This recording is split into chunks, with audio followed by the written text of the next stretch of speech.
چیزیں بہتر کی جائے تاکہ ہمیں 24ویں دفعہ IMF کے پاس نہ جانا پڑے۔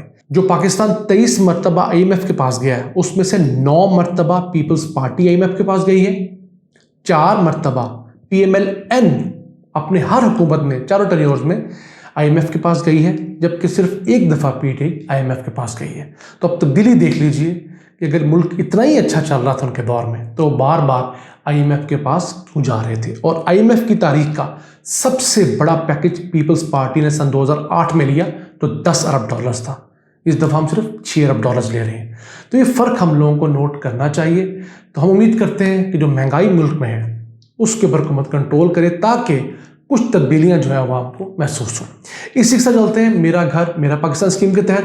تو شروع میں یہ اسکیم بہت زیادہ سست روی کا شکار تھی، بینکس لوگوں کو پیسے نہیں دے رہے تھے، قوانین میں مشکلات تھی، لیکن اب چیزیں بہت بہتر ہو گئی ہیں۔ اسکیم کو 1 سال ہو گیا لانچ ہوئے، تو 1 سال کے اندر 276 ارب روپے کی درخواستیں لوگوں نے دیں بینکوں کو، ان میں سے 117 ارب روپے کی درخواستیں تو منظور ہو گئی ہیں، بہت ساری درخواستیں ابھی ان پروسیس ہیں، جو نامنظور ہوئی ہیں ان کی تعداد کم ہے۔